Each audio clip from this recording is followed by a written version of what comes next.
working as a coordinator for this Datathon, for our challenge. We are presenting two different databases, and this is our second experience for this type of event. In 2016, we had a similar event. It was an hackathon, and it was organized by EFSA.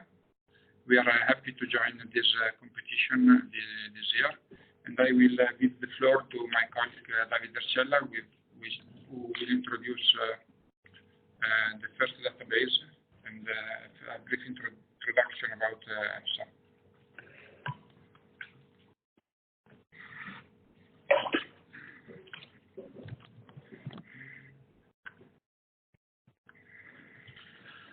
Okay, good morning. Well, good afternoon, everybody. My name is Davide Arcella, and I'm working in EFSA since 2007. My background is in statistics, and I'm leading the exposure team. And I'm here to present the first set of data you can play with. And these data are related to the food consumption. So these are data related to the consumption of food in different European countries and population class. I've been also asked to give you a brief introduction of EFSA. So EFSA, if you don't know, we are responsible for the risk assessment of anything that could be related to food and feed. So we mainly provide scientific advice to the European Commission and to member states in the area of food and feed risk assessment. How you do the risk assessment in really in few words. First of all, you have to identify the hazard. That means the effects that are considered as adverse. Then you characterize the hazard, so you quantify the hazard effect. On the other side, you assess the exposure. That means the level at which the population is exposed, so how much is consumed of these chemicals, for example. At the end, you combine this information and you can understand if there is a risk or not. Let's focus on this last part, the exposure assessment, that is basically my activity. To assess the dietary exposure, you need basically two sets of data. On one side, you need information about the consumption of food, and on the other side, you need information about the level of the chemicals in food. Combining these two, it's a kind of elementary school problem. Few multiplication and few addition, and you get the exposure. This is in theory, but in practice it's much more complex because of the complexity of this data set. For example, an important element is how to match the food consumption data and the occurrence data. In this remit, we developed, for example, a standard classification system, but we'll see this later. Something else that I would like to mention is that EFSA do not generate data by ourselves, or at least it is rarely happens. We mainly rely on data provided to us from the member states directly, or sometimes from the European Commission, or from member states through the European Commission.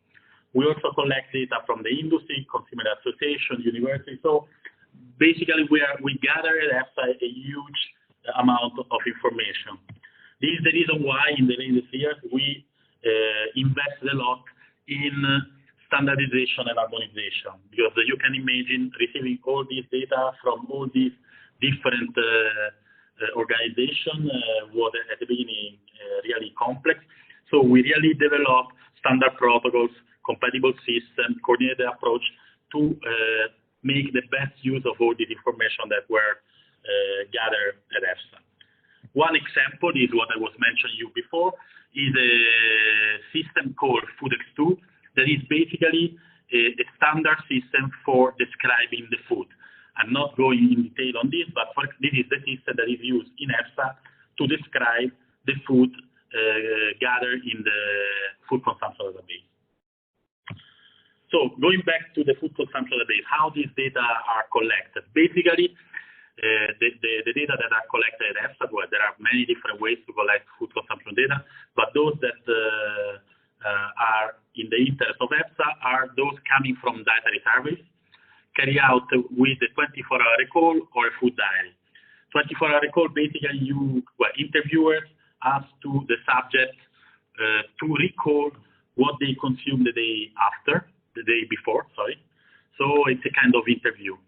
Whereas with the food diary, the subject is provided with a diary, and they are required to register whatever they consume during the day. So these are the data that I'm presenting to you. They could come from a 24-hour recall or a food diary. In EFSA, we also developed a guideline on how to collect food consumption data. This is called the guideline on the EU-menu methodology. Here is the reference. If you want to know more, please go there and read. There are all the details about this kind of survey. And this is what is your interest. We also developed what we call the EFSA Comprehensive European Food Consumption Database. This database basically contains food consumption from all over Europe. We put certain constraints, so we only accept the data collected through a 24-hour recall or a DIETARY record. For those who are familiar of this domain, for example, we did not collect food consumption data collected with a food propensity questionnaire or food frequency questionnaire.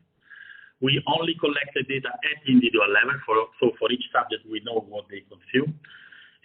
We collected the most recent data within each country, but now for certain countries we even have the old and the newest survey. We only accepted data collected with a random sample, so represented at national level, for different age classes, from infants to the elderly, and also rarely for special population groups. So basically, we approach national organization and we ask them to provide EFSA with this information in a standard format. We have been quite successful, or it's a few years that we are doing this thing, and you can see that now our database contains information from 25 member states. In total, we have food consumption data from 60 different surveys, more than 130 population groups, almost 120,000 different subjects. If you check the different national codes, we have more than 170, but as soon as we go to the food S2 codes, the standard one, we have about 2,500 codes. The database is now in the range of 12 million records, the one that we have in EFSA.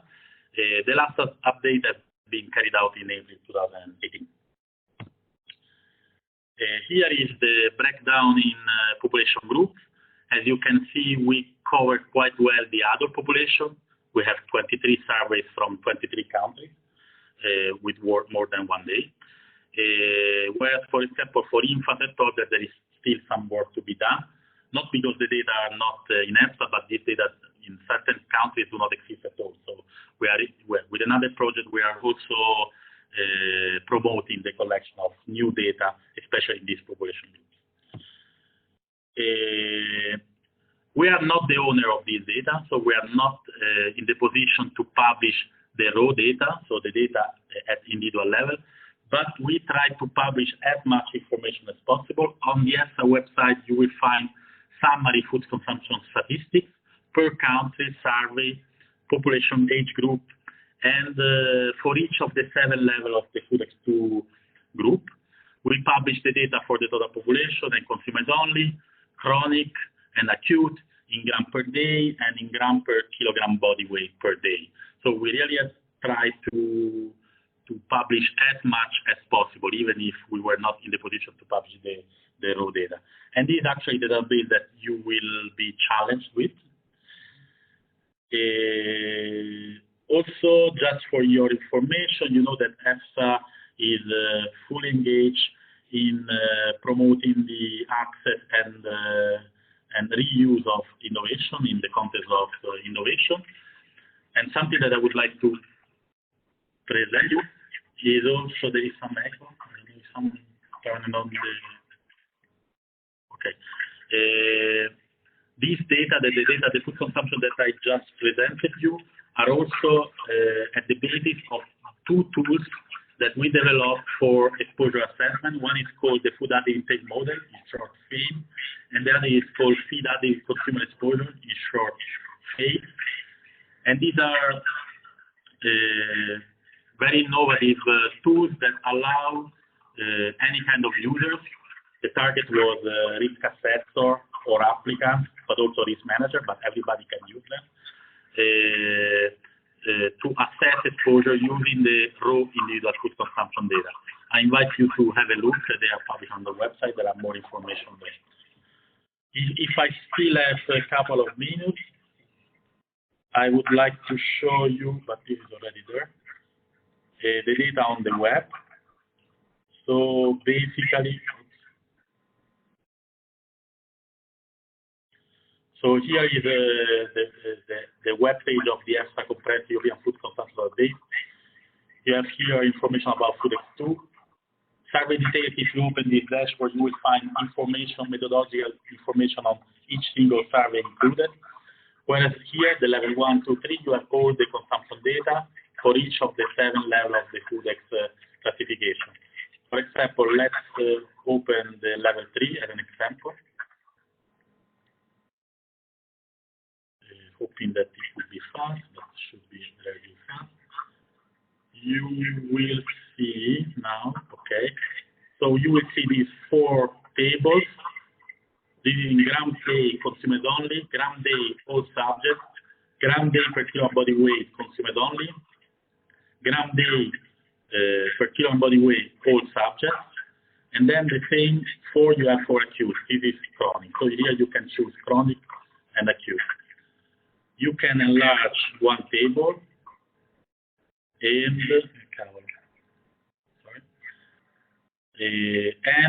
and download the data if you want. Export data, for example. I do not suggest you to export the Excel. I suggest you to download the data. This is a comma separated value file that can then be easily imported in any kind of software.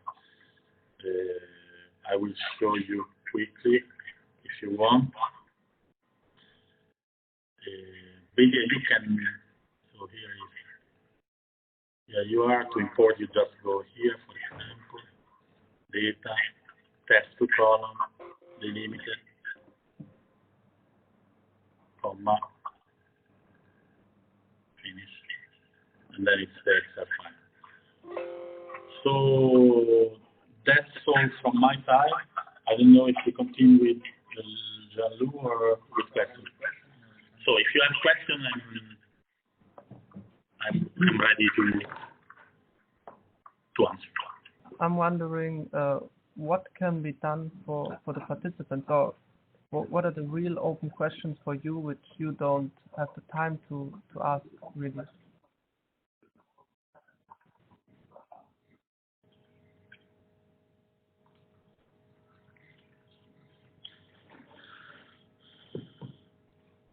From our side, you mean? Yeah. I mean, I don't know. I think that food consumption data can be used in many different contexts.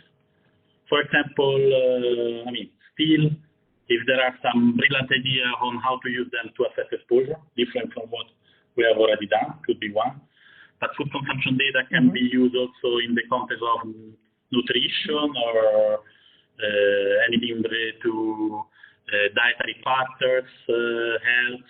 So, I mean that we mainly use this in the context of risk assessment, but there are many other areas that could make use of this data, mainly in the area of nutrition, health, consumption patterns, but even, I don't know, something related to commercial things. I don't know. I mean, I'm not... yeah, maybe it could also be that there are other data in Europe that could be used to complement this data, or to use them together to understand if there is a correlation between the food consumption and other type of data. Maybe it could be interesting. The strength of this database is data from 26, well, I don't know, I don't remember, but 25 countries. And different population groups are gathered together in the same format. So this is a big strength. So yeah, as Cheta was saying, perhaps correlating this information with other information could also be interesting. Oh, that's by the way, you know that we have also another database to present now. If there are any questions, otherwise we can go on with the second database. I think we can go on with the second one, yeah.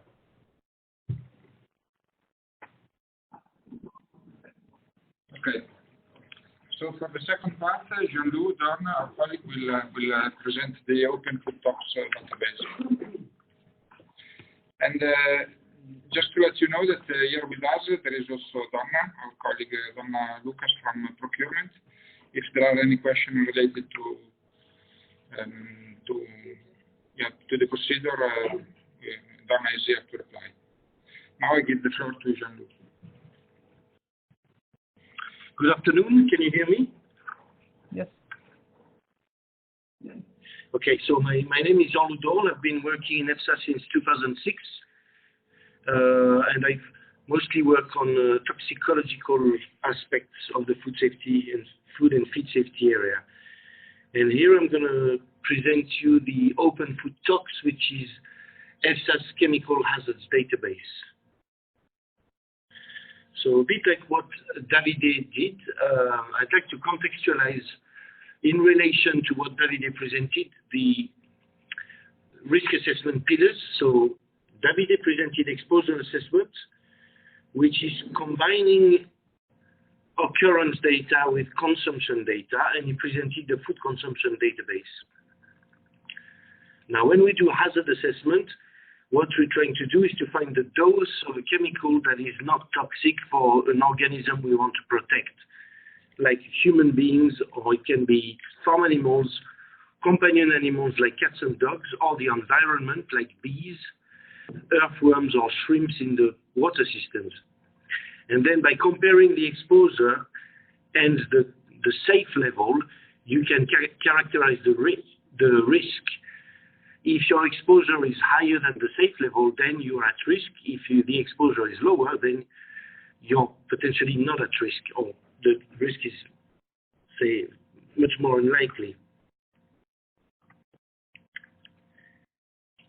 So these are the principles that we use in what we do.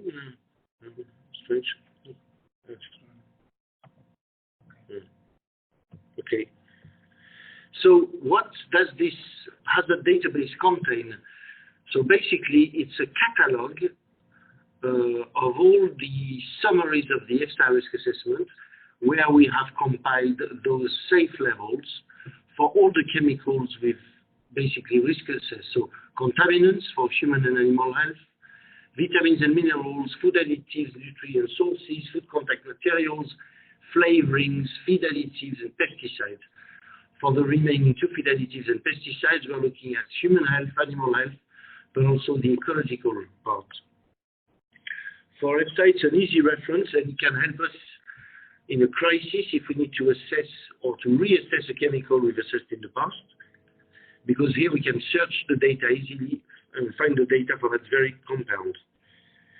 It's also a useful source to work towards more international harmonization, and Davide mentioned harmonization in terms of collecting the data. And here we've worked with a number of bodies like the OECD and ECHA to try to make the way we collect the data compatible with their tools as well. So this is a qualitative map of the data model, but let's try to look at it from a fairly simplistic way. We have chemicals components, we have substances, and we have the hazard data connecting them. And we have, of course, the source of where the hazard data comes from, which is the EFSA document. So very simply, we have the information on the chemical, the name of the chemical, different types of nomenclature, how they are used, the description of the EFSA document, so the link to it, then the toxicity data, but also whether the compound is genotoxic or not, which is an important part of what we do whether it's going to bind DNA and it's likely to produce cancer. That's what genotoxic means. Relationship amongst data, maybe it's a little bit too detailed, but again, it's really the crosstalk between the toxicity data, the identification of the chemical, and the bibliographic details, which are, again, the EFSA documents. Now, to have more information on this database, we've published an editorial in January 2017, about just a year and a half ago, where we describe the database in relation to EFSA's work. You can actually basically download the whole database on the knowledge junction of EFSA, but you can also access it via a tool, a MicroStrategy tool, which gives you access to all the data for about 4,400 chemicals, representing about 1,650 substances, 10,000 toxicological endpoints, for a total of about 12,000 risk assessments. And that is because sometimes we have reassessed those chemicals. So sometimes we have 2 or 3 risk assessments for the same substance. We will publish in the next 2 weeks a new version of that database as it happens. This is the MicroStrategy tool, where, as we described earlier, the substance characterization, and then the EFSA output, and then the hazard characterization, where we have the reference point, which is what we would call the non-toxic dose, often in the test species, and the reference value, which is often the non-toxic dose for humans. If we are assessing the data for the pig and it's coming from a pig study, we will use the reference point. Very often for humans, we use the rat data, and then we use an extra factor to go from the rat to humans. And that is why the reference point is the data from the rat, and the reference value is the value for humans using an extra factor. Again, you can find all these data sets on the knowledge junction of EFSA. We have also developed models, mathematical models with the database, and those models are called in silico tools because they remain in the computer. And we've developed models for predicting the toxicity of pesticides in bees, but also pesticides in trouts, and to predict these reference points or safe levels in rats. And these are published in the open literature.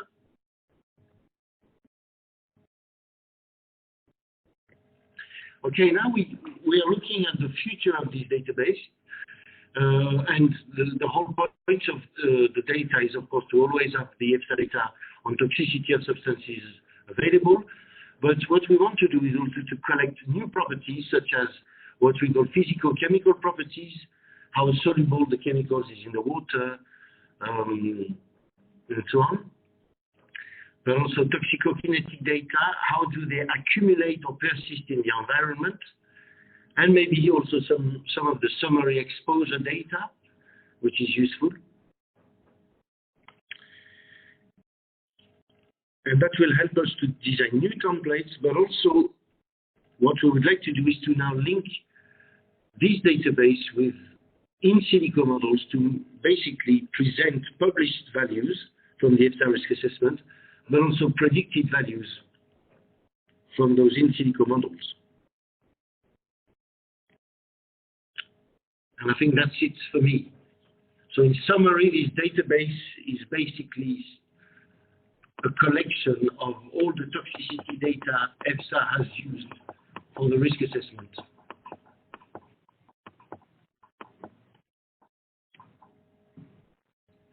Do you have any questions? Yeah, I would have one. Thank you very much for this presentation. How's maybe you said it, but I didn't really understood it. How's the link to the food consumption database? Can we make some links, or there are no links at all right now, or?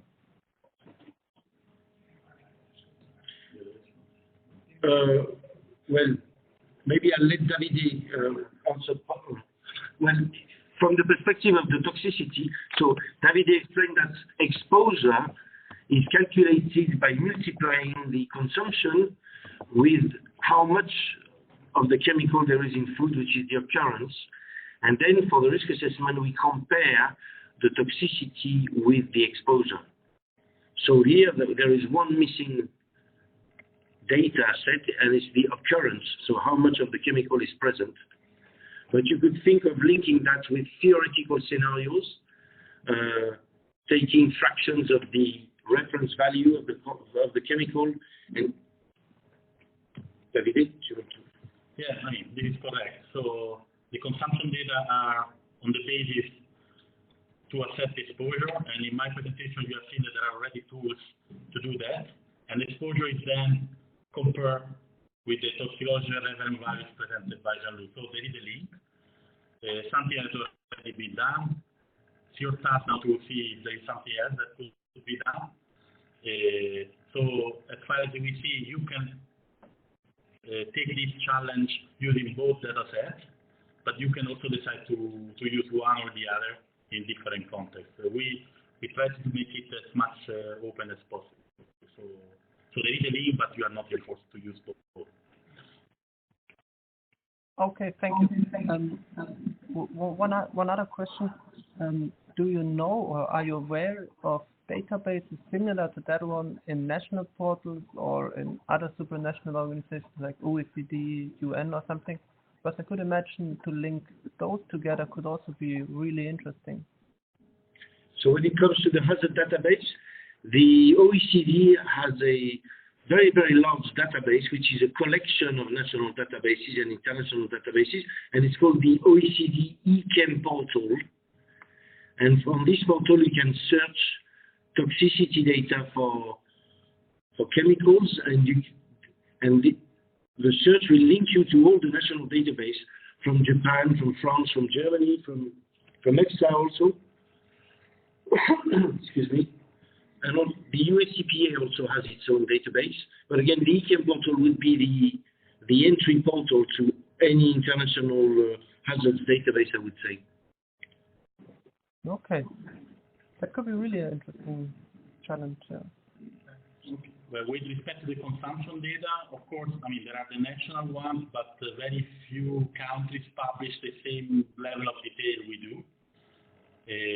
At international level, as far as I know, FAO now is starting something similar to the compressed database at world level, but something just started and it continues. And then there are, as I was saying in my presentation, there are other type of food consumption statistics, like the food balance sheet, production data. So there are other proxy of the consumption that could also be linked in some way. Food composition data are also other information that are quite widely available that could also be used for nutritional purposes. So I don't know. That's what I have to say. I have just one comment because these databases are quite extensive. They contain a lot of information. So, for instance, the food consumption database is organized in 7 levels. Depending on the level that you are considering, the set of details are different.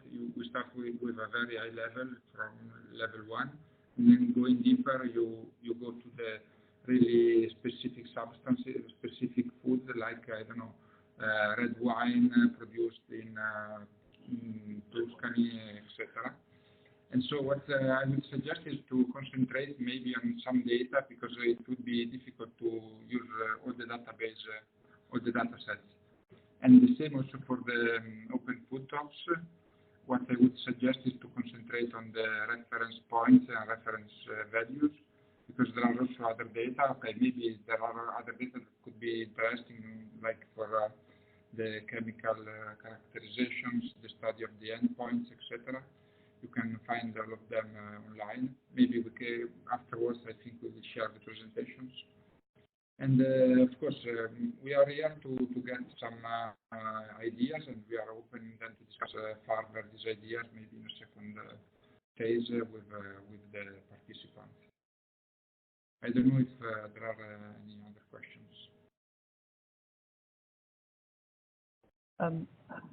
If there are no further questions, I would like to mention two more things which I think are important. If you click on the challenge, you land here also on a page where with a lot of description for this challenge, and I think it can help you quite a lot for both databases. So if you just want to read it, and of course all the links to the sites mentioned in the webinar. The webinar will be online here and also on YouTube, and all the presentations will be made available for you to download. And of course, the most important thing for you is to go to project registration. You give us, you mention which challenge. For today, it would be Fork Challenge, your team name, the email address, and for the beginning, we just want to have a really brief description what you would like to do, which challenge you would handle, which problem you would like to address. And as soon as you submit,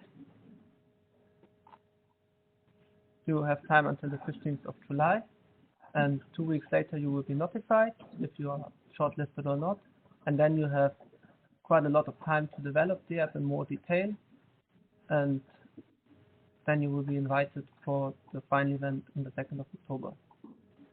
So I would like to thank my colleagues from EFSA for these very interesting presentations and for the time you spent with us. Thank you very much, and let's hope we get some really cool project descriptions. Thank you. Thank you, Simon. Thank you to all the participants. Thank you. Thank you. Thank you to everybody, and we hope that we will get a lot of great ideas. Bye. Thank you, Simon, for your availability. Bye. Bye.